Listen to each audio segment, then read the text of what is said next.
its form and limits are being constantly computed and recomputed, and we're naturally poised, I think, for bodily change, growth, repair, and augmentation. That sort of brings us back to Oscar Pistorius. There he is again. So I think recent waves of prosthetically enabled athletes offer a good illustration of this.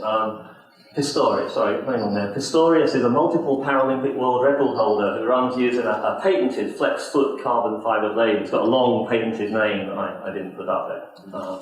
So he hopes to compete at both the Paralympics and the Olympics in 2012. A year or two back, he won an interesting court case to allow him to do that, because, as you can imagine, there's some debate over whether it's fair or not. I mean, he's super fast for a Paralympic athlete, and he's very fast for any athlete. But he's not the fastest in the world.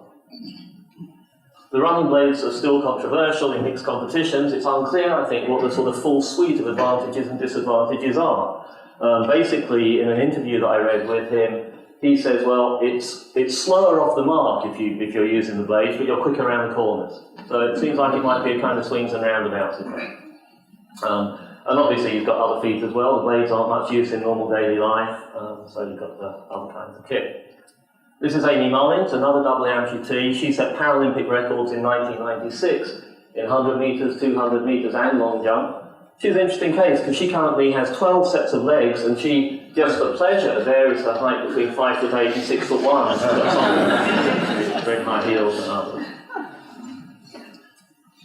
So, you know, I guess the thought I want here is that maybe our own bodily parts aren't all that different. Here's a quote from a Persian philosopher writing back in 980, or between 980 and 1037 AD, so that's a long time ago. Avicenna says, these bodily members are, as it were, no more than garments, which, because they've been attached to us for a long time, we think are us, or parts of us. And the cause of this is a long period of adherence. We're accustomed to remove clothes and to throw them down, which we're entirely unaccustomed to do with our bodily members. Unless, of course, you happen to be Oscar Pistorius or Amy Mullins. So, yeah, talk of garments is very intuitive in a way, but you have to ask the question, garments for what? And basically, by the end of this talk, it will look like garments all the way down, I think. So, you know, the mind and the senses I'm going to try and show are just as negotiable as the body parts. So, we can move on to extending the senses. So, that was the body bit.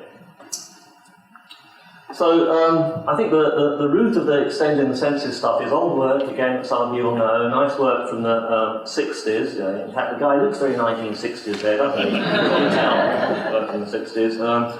This is work in tactile visual sensory substitution, mainly done with congenitally